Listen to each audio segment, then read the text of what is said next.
Hi, நான் தாங்க உங்கள் தினேஷ் நாகூர்லேருந்து. இன்றைக்கி என்ன பார்க்க போகிறோம் பார்த்தீங்கன்னா, பிரியாணி மிக்சிங் பார்க்க போகிறோம். ஆல்ரெடி நம்ம மிக்சிங் வீடியோ ஒன்று போட்டிருந்தோம். அதில் ஒரு சின்ன சின்ன டவுட்ஸ்லாம் கேட்டிருந்தாங்க. அதெல்லாம் இன்றைக்கி நான் கிளியர் பண்ணிடுறேன். ஜென்ரலாக வடி பிரியாணினாவே அது வந்து பார்த்திங்கன்னா ஒரு 25 கிலோக்கு மேலே போடாமல் இருக்கிறது ரொம்ப ரொம்ப நல்லது. இது பாருங்கள், இது 25 கிலோ சட்டி தான். ஆனாலும் நான் என்ன பண்ணியிருக்கேன்னா 17 கிலோ தான் போட்டிருக்கேன். 17 கிலோவே இங்கே வந்துருச்சு. இதே நீங்கள் 25 கிலோ பிரியாணி போட்டிங்கன்னா இங்கே வந்துடும். இங்கேருந்து கட் பண்ணி மேலே எடுத்து வைக்க முடியாது. அப்படியே வச்சிக்கினாலும் மூட முடியாது.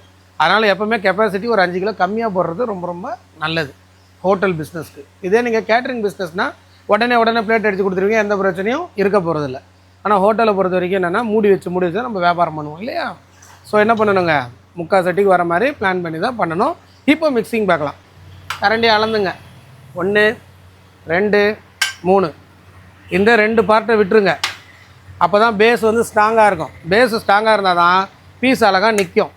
இந்த இடத்துலேருந்து இப்படியே ரைஸை அடிச்சுட்டே வாங்க. நீங்கள் அள்ளி அந்த மூலையில் போட்டிங்கன்னா சரிஞ்சு கீழே விழுந்துடும். அப்போ இந்த அளவுக்கு மட்டம் கிடச்சிச்சின்னா உங்களுக்கு 2 கரண்டி அளவுக்கு இடம் இருந்தால் அழகாக பீஸை பிரித்து வச்சுக்கலாம். எடுத்து வைக்கும்போது லெக்குனா லெக் ஒரு பக்கம், நெஞ்சு ஒரு பக்கம், ரெக்கை ஒரு பக்கம், டைஸ் ஒரு பக்கம் வச்சுக்கிட்டிங்கன்னா கஸ்டமர் கேட்கும்போது எடுத்து வைக்கிறதுக்கு நமக்கு ஈஸியாக இருக்கும். எடுத்து வச்சுட்டு திரும்பி தள்ளிக்கிட்டே இருந்தீங்கன்னா பீஸ் உடஞ்சி போயிடும். ஸோ இதெல்லாம் மைண்டில் வச்சுக்கிறது ரொம்ப ரொம்ப நல்லது புதுசாக கடை பண்ண போகிறவங்க. இப்போ நம்ம மிக்ஸ் பண்ணலாம். பூ மாதிரி வந்துடுது சார்.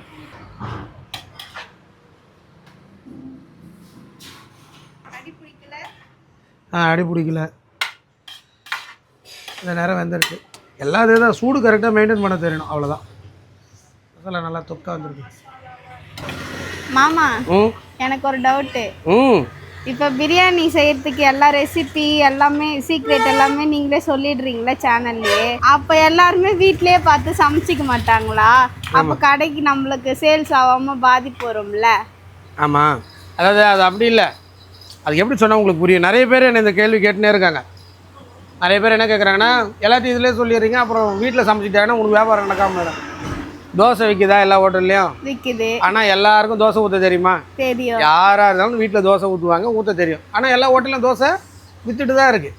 அது என்ன காரணம்னா, அவங்ககிட்ட ஒரு க்யூரியாசிட்டி இருக்கும். இது எப்படி தான் செய்கிறாங்க பார்க்கலாம் அப்படின்னு ஆசைப்படுவாங்க.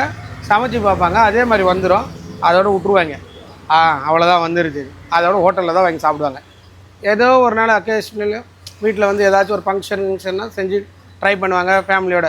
தினந்தோறும் இப்போ பிரியாணி சாப்பிட்ற பொருளாக மாறிடுச்சு. அதனால் என்ன பண்ணுவாங்கன்னா, மேக்ஸிமம் சாப்பிட்றதுக்கு வாங்கி சாப்பிட தான் ட்ரை பண்ணுவாங்க. நமக்கும் செய்ய தெரியும் அப்படின்னு ஒரு திருப்தி வருதுல்ல, அதுதான் நம்மளுடைய வெற்றி. தேங்க்யூங்க. தேங்க்யூ ஸோ மச் ஃபார் வாட்சிங். நெக்ஸ்ட் வீடியோவில் பார்க்கலாம். பாய்.